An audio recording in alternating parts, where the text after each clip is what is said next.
नमस्कार, मैं तरुण वर्मा और मैं एक क्लिनिकल साइकोलॉजिस्ट हूँ। इस वीडियो में अपनी series schizophrenia frequently asked questions को आगे बढ़ाते हुए कुछ और सवाल लूँगा स्किज़ोफ्रेनिया के बारे में और उनके सरल से आपको उत्तर दूँगा। तो आइए अब इस वीडियो को शुरू करते हैं। इस वीडियो का पहला सवाल है, कैटाटोनिया क्या होता है?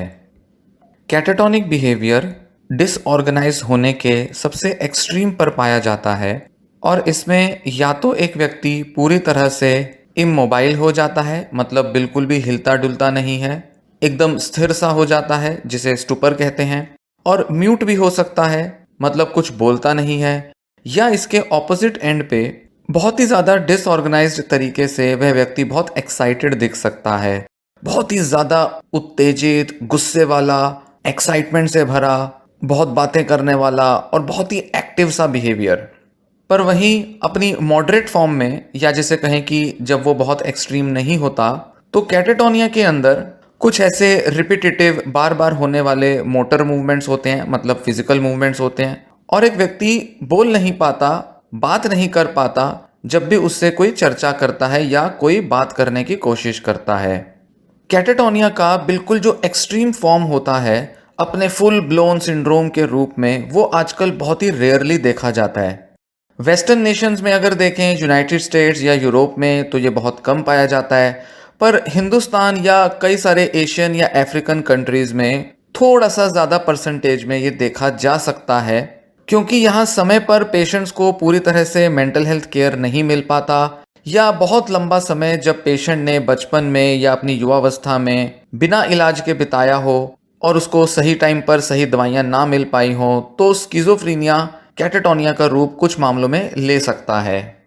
अगर हम कहें कि क्लासिकल कैटाटोनिया कैसा होता है, तो ये जो पेशेंट्स हैं जिनमें कि टिपिकल कैटाटोनिया के सिम्टम्स पाए जाते हैं, वो बड़े ही अलग तरह के दिखाई देते हैं। इनके अंदर एक सिम्टम होता है जिसे कहते हैं वैक्सी फ्लेक्सिबिलिटी, मतलब वो एक पोजीशन में खड़े रहेंगे जिसमें उनके हाथ या पैर बिल्कुल स्टेशनरी रहेंगे, बिल्कुल स्थिर रहेंगे, और तब तक वो स्थिर बने रहेंगे, एक ही पोजीशन में बने रहेंगे जब तक कि कोई दूसरा व्यक्ति आके उन्हें छूता नहीं या उनके हाथ पैर की पोजीशन चेंज नहीं करता। और जब कोई दूसरा व्यक्ति उनके हाथ पैर हिला देगा, उसके बाद उनके हाथ या पैर फिर से उसी अवस्था में आ जाएंगे, और इतने धीमी गति से उसके बॉडी में ये मूवमेंट आएगा कि ऐसा लगेगा कि धीरे धीरे उसका हाथ या पैर उड़ता हुआ उसी अवस्था में वापस आ रहा है। तो ये बहुत ही टिपिकल सा एक सिम्टम होता है कैटाटोनिया में, जो कि बहुत ही ना के बराबर केसेस में आज के ज़माने में पाया जाता है। पिछले करीब 20-30 सालों में जितने भी डॉक्टर्स, साइकेट्रिस्ट या क्लिनिकल साइकोलॉजिस्ट जिन्होंने भी ट्रेनिंग ली है, जिन्होंने भी अपनी डिग्री पिछले करीब 10-20 साल में ली है, शायद ही इन डॉक्टरों ने कभी कोई कैटाटोनिया का केस देखा होगा। ये बहुत रेयर हो चुका है आज के ज़माने में। एक डॉक्टर के अनुभव में कुछ ऐसा आया जब उन्होंने एक ऐसा पेशेंट देखा करीब 1980 के दशक में। हालांकि तब भी कैटाटोनिया काफ़ी रेयर हो चुका था क्योंकि अच्छी एंटीसाइकोटिक दवाइयाँ उपलब्ध थीं, पर फिर भी उनके देखने में एक पेशेंट आया जो कि एक युवा पुरुष था, जो कि खुद अपनी गाड़ी चलाकर एक ओपीडी में डॉक्टर से मिलने आया। जब वो पेशेंट रिसेप्शनिस्ट के पास अपॉइंटमेंट लेने आया और डॉक्टर से मिलने की इच्छा जाहिर की, तो रिसेप्शनिस्ट ने क्या देखा कि वो जो पेशेंट है वो बिल्कुल एक ही पोजीशन में खड़ा हो गया है, बिल्कुल स्टिफ, हिल भी नहीं रहा है, म्यूट हो गया है और कुछ बोल भी नहीं रहा है। फिर डॉक्टर आए और उसे एक प्राइवेट रूम में लेकर गए। काफ़ी देर के बाद पेशेंट कुछ बोला, पर यह भी तभी संभव हुआ जब उसे एक ट्रैंक्विलाइजर का इंजेक्शन दिया गया। पेशेंट से जब पूछा गया कि उन्हें क्या हुआ था, तो पेशेंट ने डिनाई कर दिया, मना कर दिया। वह बोला कि मुझे तो ऐसा कुछ याद नहीं कि मैंने कुछ अजीब सा किया हो।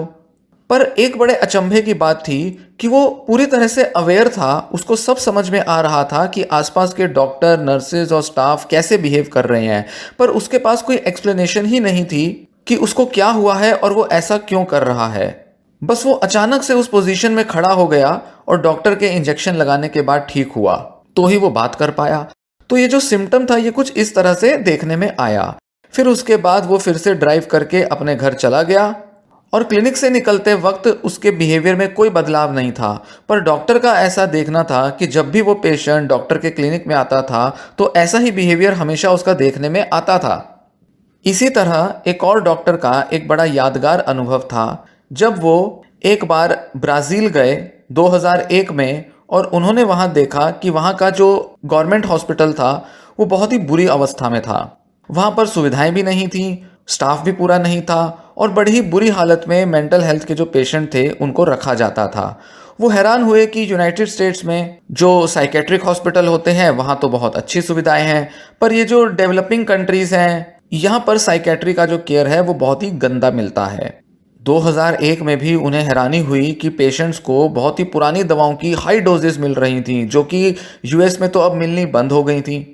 इनफैक्ट उन्होंने जब बातचीत की डॉक्टरों से तो उन्होंने पाया कि वहाँ के साइकेट्रिस्ट को तो पता भी नहीं है कि ये नई दवाइयाँ भी एग्जिस्ट करती हैं, और साथ ही वहाँ ऐसी दवाइयाँ अवेलेबल भी नहीं थी। हॉस्पिटल के अंदर बहुत कीचड़ फैला हुआ था, गंदगी थी, बदबू भी बहुत आ रही थी। इनफैक्ट एक जगह तो वहाँ नाली थी जिसके अंदर से बहुत गंदी स्मेल आती थी। पर वो डॉक्टर ये देखकर हैरान हुए कि वहाँ पर बहुत सारे ऐसे पेशेंट थे जो कि बिल्कुल इमोबाइल थे, बिल्कुल एक ही कंडीशन में खड़े हुए थे, बैठे हुए थे या लेटे हुए थे। तो वो हैरान हो गए कि इतने सारे कैटाटॉनिक स्किज़ोफ्रेनिया के पेशेंट्स उन्होंने आज तक नहीं देखे थे। और इन सभी पेशेंट्स में उनको ये वैक्सी फ्लेक्सिबिलिटी वाला सिम्टम बहुत ही क्लियरली दिखाई दिया। वो देख के हैरान हो गए कि एक ही जगह इतने सारे पेशेंट्स। दुर्भाग्य की बात है कि डॉक्टर्स ये नहीं समझते कि इस तरह के सिम्टम्स का बायोलॉजिकल मैकेनिज्म क्या होता है, क्यों होती है ये बीमारी और किस वजह से ये ऐसा रूप ले लेती है। क्योंकि ये इतनी रेयर हो चुकी है कंडीशन, इसलिए इस पर बहुत सारी स्टडीज़ भी नहीं है। तो वैसे तो एक तरफ मेडिकल टेक्नोलॉजी बहुत विकसित हो चुकी है, डिसऑर्डर्स को पढ़ने के लिए भी काफ़ी सारे पेशेंट्स की ज़रूरत होती है, और क्योंकि कैटाटोनिया के बहुत सारे पेशेंट्स नहीं मिलते इसलिए बहुत गहरे से स्टडी नहीं किया जा पाया है कि इन पेशेंट्स के ऐसे लक्षण क्यों होते हैं और क्यों कुछ लोगों को कैटाटोनिक स्किज़ोफ्रेनिया हो जाता है। जितने भी शोध हुए हैं और डॉक्टरों के एक्सपीरियंस में भी यह देखने में तो आता ही है कि कैटाटोनिया जो है उस पर उन एंटीसाइकोटिक दवाओं का असर नहीं पड़ता जो कि बाकी के दूसरे स्किज़ोफ्रेनिया के सिम्टम्स को कम कर देती हैं। इनफैक्ट एंग्जियोलाइटिक एजेंट्स मतलब एंजाइटी की दवाओं का असर पड़ता है, जैसे कि क्लोनाज़ेपैम, और ये बड़ी हैरानी की बात है। और कई सारे अमेरिका के डॉक्टर्स भी ऐसा देखते हैं कि पेशेंट्स में कैटाटोनिक सिम्टम्स को बहुत अच्छे से कम किया जा सकता है अगर उन्हें एंजाइटी की दवाएं दी जाएं और साथ ही स्किज़ोफ्रेनिया की बहुत कॉमन एटिपिकल एंटीसाइकोटिक दवा क्लोज़ापिन दी जाए। इस वीडियो का दूसरा प्रश्न, स्किज़ोफ्रेनिया की बीमारी वक्त के साथ किस तरह बदलती है, उसका कोर्स किस तरह का होता है। वैसे तो बहुत क्लियरली नहीं बताया जा सकता कि किन वजहों से बीमारी किस तरह से बढ़ेगी या कम होगी, पर इस बात की उम्मीद तो है कि भविष्य में काफ़ी सारे ऐसे बायोलॉजिकल कारण पता चल जाएंगे जिससे कि ये बताया जा सके कि एक व्यक्ति के अंदर बीमारी क्या रूप लेने वाली है। रिसर्चेज में तो देखने में यही आता है कि महिलाओं में अक्सर स्किज़ोफ्रेनिया के सिम्टम्स काफ़ी माइल्ड लेवल पर ही पाए जाते हैं, और उनमें जो स्किज़ोफ्रेनिया का ऑनसेट है वो भी काफ़ी लेट होता है पुरुषों के मुकाबले। करीब 2 से 3 साल लेट महिलाओं में स्किज़ोफ्रेनिया का ऑनसेट देखा जाता है पुरुषों के मुकाबले। जिन लोगों में स्किज़ोफ्रेनिया बहुत यंग एज में आया हो और जिनकी प्री मॉर्बिड फंक्शनिंग मतलब बीमारी से पहले की सोशल और एकेडमिक फंक्शनिंग काफ़ी ख़राब रही हो, उन लोगों में अक्सर बीमारी बहुत सीवियर रूप ले लेती है। वक्त के साथ प्रॉब्लम्स जो है उनकी ज़्यादा ही बनी रहती हैं। बहुत पुरानी एक मान्यता है, इनफैक्ट डॉक्टरों का यही देखना है कि स्किज़ोफ्रेनिया का डायग्नोसिस जिन लोगों को मिलता है उनमें से 1/3 लोग क्रोनिक पेशेंट बन जाते हैं, और इनका जो कोर्स है मतलब बीमारी का जो आगे का प्रोग्रेशन है वो बुरा होता जाता है वक्त के साथ। तो वहीं 1/3 और ऐसे पेशेंट्स होते हैं जिनको बीमारी तो बहुत बनी रहती है पर फिर भी वो ठीक ठाक फंक्शन कर लेते हैं अपनी लाइफ में, हालांकि वो बिल्कुल पहले जैसे नहीं हो पाते जैसा कि बीमारी से पहले थे। तो वहीं 1/3 पेशेंट्स ऐसे भी होते हैं जिनको कि दोबारा कोई सेकंड एपिसोड कभी नहीं आता। तो पहले एपिसोड के बाद अलग अलग तरह से पेशेंट्स की बीमारी का कोर्स देखने में आता है। हालांकि ये कहना कि बहुत सारे पेशेंट्स को कभी दोबारा एपिसोड नहीं आता, मतलब वो पूरी तरह से ठीक हो चुके हैं, ऐसा कहना बहुत सिंपलिस्टिक होगा। क्योंकि कई सारे पेशेंट्स में कोई ना कोई ऐसे कॉग्निटिव या कुछ दूसरे डेफिसिट बने ही रहते हैं जो कि उनकी लाइफ की फंक्शनिंग को कभी भी पहले की तरह नॉर्मल पर नहीं आने देते। हालांकि बहुत सारे जो लोग हैं जिन्हें स्किज़ोफ्रेनिया होता है वो जीवन में कुछ अच्छा कर लेते हैं, खासकर कि तब जब उनका बहुत अर्ली स्टेजेस पर बहुत अच्छा इलाज हो गया हो और जिनको फैमिली से अच्छा सपोर्ट मिला हो, पर फिर भी लंबे समय तक इनको मेडिकल केयर में रहना ही पड़ता है, इनका इलाज चलता ही रहता है। ऐसा ना के बराबर ही देखने में आता है कि इन पेशेंट्स को पूरी तरह से दवाइयों से छुट्टी मिल गई हो या किसी भी तरह के इलाज से इनको मुक्ति मिली हो। पिछले करीब 20-30 वर्षों का शोध ऐसा बताता है, जिसमें कि बहुत लंबे समय तक पेशेंट्स को फॉलोअप किया गया और उनको अच्छे से अच्छा इलाज जब दिया गया, तो उसमें देखने में आया कि जिन लोगों को पहली बार स्किज़ोफ्रेनिया का एपिसोड होता है, उनमें से 10% लोग ऐसे हैं जो कि पूरी तरह से रिकवर कर जाते हैं और वो भी बिना मेडिकेशन के, मतलब बिना दवाओं के अपना जीवन अच्छे से बिता लेते हैं। तो इस तरह से काफ़ी सारी होप्स, काफ़ी सारी उम्मीदें बंधाई जा सकती हैं। और क्योंकि कुछ देशों में बहुत सारा शोध स्किज़ोफ्रेनिया को लेकर हुआ है और इनके मेडिकल केयर पर बहुत सारा ध्यान दिया गया है, इसलिए बहुत से डॉक्टर्स अब कॉन्फिडेंट होने लगे हैं कि सारे ना ही सही पर कुछ पेशेंट्स ऐसे हैं, एटलीस्ट 10% पेशेंट्स तो ऐसे हैं जो कि बिना दवाओं के अपना जीवन बिता पाएंगे। और वो जब पहले एपिसोड के बाद इलाज अपना ले लेते हैं अच्छा और एक तय अवधि तक अपनी दवाइयाँ लेते रहते हैं, तो वो पूरी तरह से रिकवर हो सकते हैं। हालांकि दवाइयाँ छोड़ना ज़्यादातर मामलों में संभव नहीं हो पाता, क्योंकि अगर हम इन स्टडीज़ पर देखें तो ये सारी वेस्टर्न कंट्रीज़ में की गई हैं, जहाँ बहुत अच्छा मेडिकल केयर मिलता है, बहुत अर्ली स्टेजेस पर ही पेशेंट्स को बहुत अच्छा इलाज दे दिया जाता है। पर हिंदुस्तान जैसे देश में और जो भी एशियन कंट्रीज़ हैं या कुछ और डेवलपिंग नेशंस हैं, वहाँ पर इसकी संभावना बहुत कम है कि पेशेंट्स पूरी तरह से रिकवर कर जाएं या बिना दवा के वो अपना जीवन बिता पाएं। काफ़ी सारे ऐसे लोग होते हैं जो कि दवाइयाँ तो लेते रहते हैं, पर ना के बराबर वो सिम्टम्स अपने जीवन में दोबारा कभी अनुभव करते हैं। तो इसलिए हमें कई तरह के पेशेंट्स देखने में आते हैं, पर जो मेजॉरिटी है, ज़्यादातर जो पेशेंट्स हैं, उनको लंबे समय तक दवा भी मिलती रहती है और कुछ हद तक ही उनके अंदर रिकवरी पूरी तरह से हो पाती है। कुछ पेशेंट्स ऐसे भी होते हैं जिनमें 5-10 साल तक भी कोई रिलैप्स नहीं होता और उसके बाद भी रिलैप्स की संभावना बनी रहती है। तो ऐसे कुछ पेशेंट्स हैं जिनमें बहुत लेट रिलैप्स होता है। इसीलिए पूरी तरह से पक्के तौर पर नहीं कहा जा सकता कि कौन से पेशेंट्स जो हैं वो बिल्कुल रिकवर कर जाएंगे और उनको दवाइयाँ भी नहीं देनी पड़ेंगी, कौन से ऐसे पेशेंट्स हैं जो रिकवर तो कर जाएंगे पर फिर भी उनकी दवाइयाँ चलती रहेंगी, और कौन से ऐसे पेशेंट्स हैं जो रिकवर तो कर जाएंगे पर फिर भी उनको दोबारा कोई एपिसोड आ सकता है। ये आज के मेडिकल टेक्निक्स की मदद से बता पाना बिल्कुल मुश्किल है। दुर्भाग्य की बात यह है कि बहुत से पेशेंट्स जब पहले एपिसोड के बाद रिकवर कर जाते हैं, खासकर कि जब उनको बहुत एक्यूट एपिसोड आया हो, कुछ ही दिनों तक का वो एपिसोड रहा हो और उनमें सिम्टम्स में गिरावट भी एकदम आ जाती है, मतलब काफ़ी इंप्रूव कर लेते हैं कुछ ही दिनों की मेडिसिन के बाद भी, उनको ऐसा लगता है कि वो अब पूरी तरह से ठीक हो चुके हैं, उनको अब दवाइयों की ज़रूरत नहीं है, और ऐसे में वो दवाइयाँ लेना छोड़ देते हैं और अनफॉर्चुनेटली उनको रिलैप्स भी हो जाता है। हालांकि ये बात ज़रूर मैं फिर से एम्फेसाइज करूंगा कि सेकंड एपिसोड कब आएगा, कितने समय बाद आएगा, दवा के छोड़ने के कितने टाइम बाद आ सकता है सेकंड एपिसोड, इसको कहना बहुत मुश्किल है और ये पेशेंट टू पेशेंट समय जो है वो वेरी करता रहता है। अलग अलग तरह से पेशेंट्स जो है वो रिलैप्स एक्सपीरियंस करते हैं। अक्सर ये एकदम नहीं होता दवाओं को छोड़ने के बाद, कुछ हफ्ते कुछ महीने बाद भी ना हो, ऐसा भी हो सकता है, पर कुछ साल के बाद रिलैप्स का होना काफ़ी हद तक संभव होता है जब पेशेंट ने कई टाइम से दवा छोड़ रखी हो। इस समय जो भी दवाइयाँ उपलब्ध हैं स्किज़ोफ्रेनिया पेशेंट्स के लिए, जो कि एटिपिकल एंटीसाइकोटिक होती हैं, जिनमें बहुत थोड़े से साइड इफ़ेक्ट्स आते हैं, उनकी एक स्टेबल डोज अचीव की जा सकती है। और ऐसा पूरी तरह से पॉसिबल है कि कई सालों तक इन पेशेंट्स को एक बहुत ही मिनिमम डोज पर भी इलाज दिया जाता रहे और बावजूद उसके पेशेंट शायद कभी भी कोई साइड इफ़ेक्ट्स एक्सपीरियंस ना करे।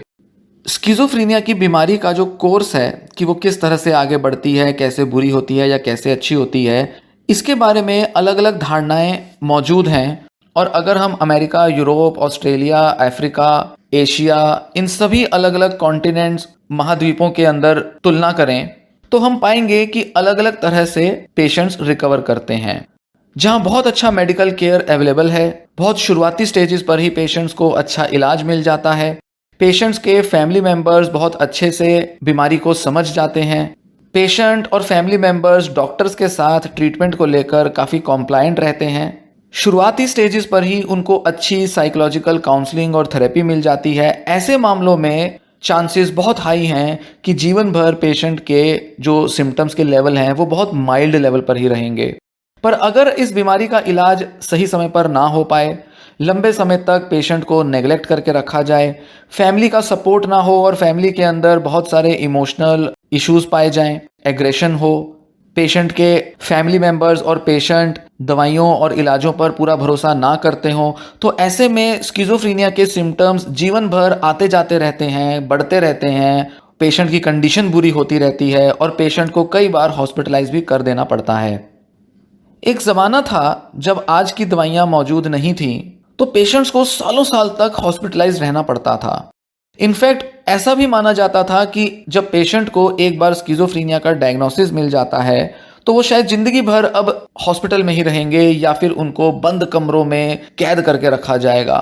या किसी पब्लिक हॉस्पिटल के, गवर्नमेंट हॉस्पिटल के बिल्कुल किसी कोने में, किसी एक वार्ड में उनको बंद करके रखा जाएगा और ज़िंदगी भर बस वो वहीं तड़पते सड़ते रहेंगे, जिसमें कि उनका बिहेवियर, उनकी इमोशंस, उनकी थिंकिंग पूरी तरह से बेकार हो जाएगी और वो पेशेंट पूरी तरह से डिसफंक्शनल हो जाएंगे। ये मान्यता सालों तक स्किज़ोफ्रेनिया पेशेंट्स के बारे में रही थी और ऐसा बहुत आम था। हिंदुस्तान हो चाहे बाहर के देश हों, सभी जगह ये आम तौर पर देखने में आता था कि पेशेंट्स जो थे वो बहुत बुरी लाइफ जीते थे। हालांकि बहुत सारा डिबेट इस तरह के हॉस्पिटलाइजेशंस पर होती रही है और ये कहना बड़ा मुश्किल रहा है कि पेशेंट्स की हालत ख़राब इस वजह से होती है क्योंकि बीमारी ऐसी थी या फिर उनको इतना डिप्राइव कर दिया जाता है, उनको एक सपोर्टिव एनवायरनमेंट नहीं दिया जाता, इस वजह से शायद वो बुरी कंडीशन में हो जाते थे। पर जो भी रहा हो, चाहे सरकार के नियम रहे हों, चाहे समाज का रवैया रहा हो या शायद पेशेंट की अपनी कंडीशन रही हो, कहीं ना कहीं पेशेंट्स का बहुत ज़्यादा एब्यूज़ तो हुआ है। चाहे वेस्टर्न कंट्रीज़ हो या हिंदुस्तान हो, अलग अलग टाइम पर सरकारों ने अलग अलग पॉलिसीज़ और अलग अलग लॉज बनाए हैं जिसमें कि इस बात का निर्णय लिया गया है कि कितने टाइम तक किसी पेशेंट को एक साइकेट्रिक हॉस्पिटल में रखा जा सकता है, कितने समय तक उनको रिहैबिलिटेशन सेंटर में रखकर इलाज दिया जाना ज़रूरी है। इस बारे में डिबेट चलती रही है। लंबे समय तक हॉस्पिटल में एडमिटेड रहने की वजह से पेशेंट्स पर किस तरह का प्रभाव पड़ता है, इस बारे में डॉक्टरों में काफ़ी अच्छी जानकारी है और वो समझते हैं कि पेशेंट्स की मानसिक हालत बहुत बुरी हो जाती है जब वो लंबे टाइम तक हॉस्पिटल में बिताते हैं। पर फिर भी इस समस्या को पूरी तरह से सॉल्व नहीं किया जा सका है। वेस्टर्न कंट्रीज़ में भी ये प्रॉब्लमेटिक रहा है और इंडिया जैसे देशों में तो ये प्रॉब्लम बहुत ज़्यादा देखी जाती ही है। प्रॉब्लम तब आती है जब पेशेंट की जो अपनी लिविंग कंडीशंस हैं वो बहुत ही बुरी होती हैं।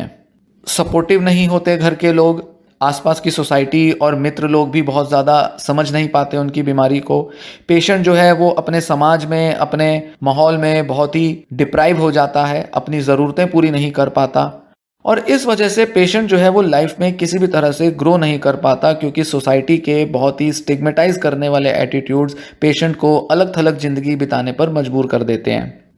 और इसी दर्दनाक कंडीशंस की वजह से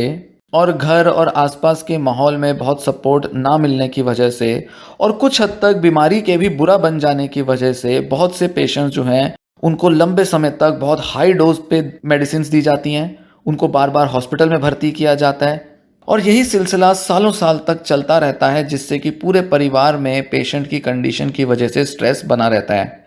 वैसे तो दवाइयाँ बहुत अच्छी आ चुकी हैं, पेशेंट्स को बहुत अच्छा इलाज मिल जाता है और बहुत सारे सीवियर सिम्टम्स पेशेंट्स में कभी नहीं दिखाई देते। इनफैक्ट ये भी बहुत कॉमन है कि आज के साइकेट्री और क्लिनिकल साइकोलॉजी के स्टूडेंट्स ने बहुत से ऐसे सिम्टम्स नहीं ऑब्जर्व किए हैं जो कि उन्हें किताबों में पढ़ने को मिलते हैं, क्योंकि एक ज़माना था जब पेशेंट्स की कंडीशन बहुत सीवियर होती थी तो बहुत अलग अलग अजीब अजीब से सिम्टम्स नोटिस करने में आ जाते थे डॉक्टरों के। पर आज के ज़माने में डॉक्टर्स भी उतने सीवियर सिम्टम्स ऑब्जर्व नहीं करते क्योंकि बहुत शुरुआती स्टेजेस पर ही अच्छा इलाज मिल जाता है।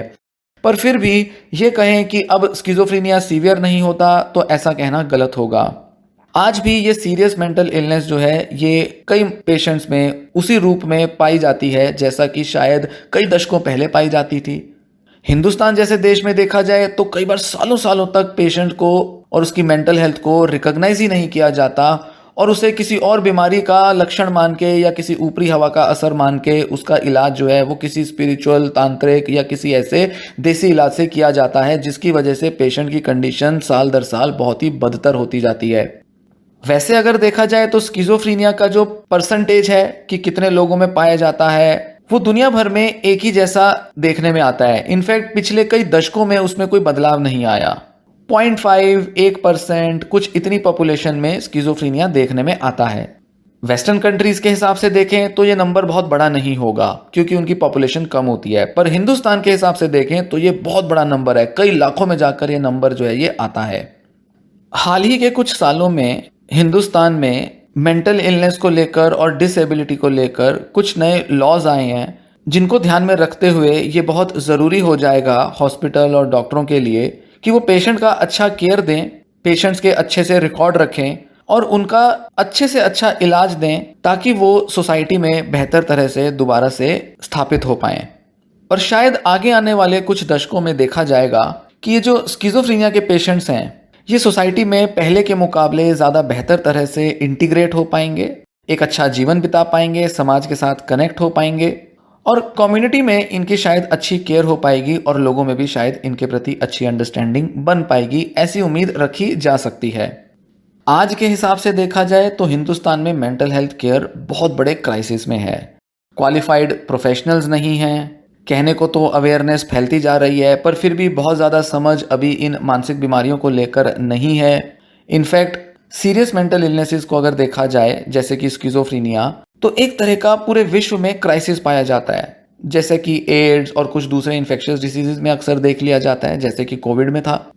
स्किज़ोफ्रेनिया एक लाइफ टाइम डिसऑर्डर है, सालों साल तक पेशेंट लक्षणों को अनुभव करता रहता है, पर फिर भी अब इसका बहुत अच्छा ट्रीटमेंट मौजूद है, चाहे मेडिकल ट्रीटमेंट हो, दवाओं से होता हो या फिर साइकोसोशल ट्रीटमेंट्स हो, पर फिर भी बहुत ज़्यादा अवेयरनेस कई तरह के इलाजों की आज भी नहीं है। और क्योंकि स्किज़ोफ्रेनिया पूरी तरह से क्योर कर पाना करीब करीब असंभव है, इसलिए बहुत सारे लोग खासकर कि फैमिली मेम्बर्स कुछ देसी इलाजों के चक्कर में फंस के पेशेंट की दवाइयाँ भी छुड़ा देते हैं और पेशेंट की कंडीशन को बुरा बना देते हैं। तो इससे जुड़ा जो स्टिग्मा है वो आज भी जुड़ा है। आज भी ऐसा लगता है कि स्किज़ोफ्रेनिया जैसी बीमारी कोई मेडिकल इलनेस ना होकर कोई ऊपरी हवा का, कोई आत्मा या भूत का कोई प्रकोप है और इस वजह से पेशेंट की जो एप्रोप्रिएट केयर होनी चाहिए, उसकी ज़रूरतें पूरी की जानी चाहिए, उसका जो मेडिकल ट्रीटमेंट होना चाहिए वो उसे पूरी तरह से नहीं मिल पाता।